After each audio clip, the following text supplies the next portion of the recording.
I loved the attention I was getting, like I felt like I was in the in crowd, but deep down, I felt an emptiness that just kept growing. And that's the emptiness that I kept feeding with more things. So it was this perpetual cycle that I was in. I felt empty, so I tried to fill it. I felt empty, so I tried to fill it, and it just kept going around and around. And I knew deep down that this wasn't the life that I wanted. I knew deep down all the people that I was hanging out with wasn't the right crowd for me to be in. And I knew deep down the guys that I was associating with were people that I knew I wouldn't marry, I wouldn't ever settle down with. And so I had this wrestling inside of me that I couldn't figure out how to put it all together to make sense.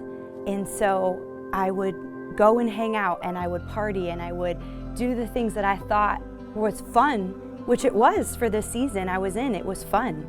But then after it was all over with, I would feel dirty and empty again. And it was like I was in a cycle of bad choices.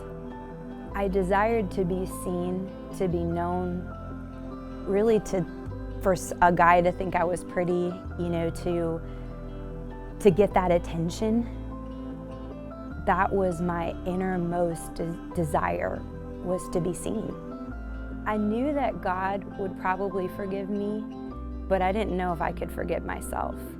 I had done so much that made me feel so dirty, and ultimately I felt like no guy that was worth having would even really want me anymore. And so I felt stuck. I got offered a job to move from Michigan to West Virginia, and I left what I knew was comfortable and normal to a state, an area with nobody that I knew. So it was like a clean slate for me. I had this reckoning with myself because I had wrestled for so long. And so I had a choice. Was I gonna continue in this cycle that I so desperately knew was not healthy, or was I gonna start something new? And I knew as an assistant manager, I couldn't hang out with all the people that were under me. And so it kind of provided a new, clean slate for me to start over.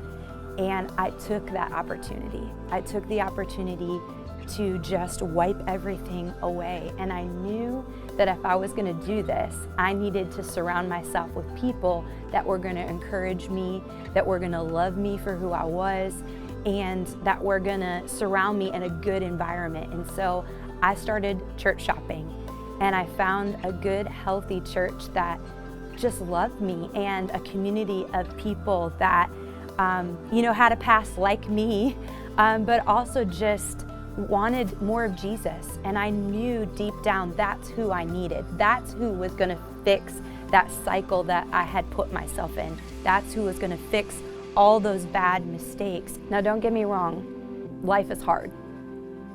And I've been through a lot of hard things. But when Jesus is on your side, when you are pursuing who He is, it's different. Life's still hard, but I have been able to find joy. I've been able to find peace. I've been able to find strength, and everything that I felt like I was lacking.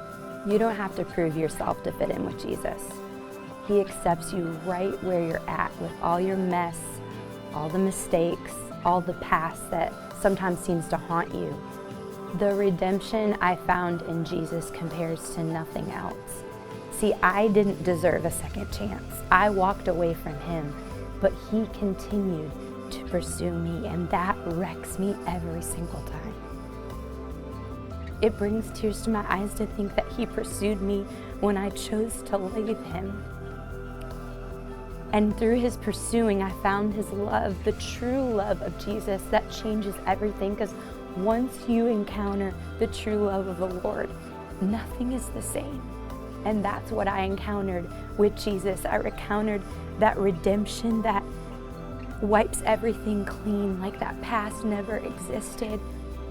And I was able to move on to a person that He actually created to be. And that longing inside of me to be seen and known was fulfilled by Jesus. He knows and sees me, the deepest parts of me, and yet he still loves me. That's a love that is like nothing else that I've ever experienced. My name is Tiffany, and I am seen.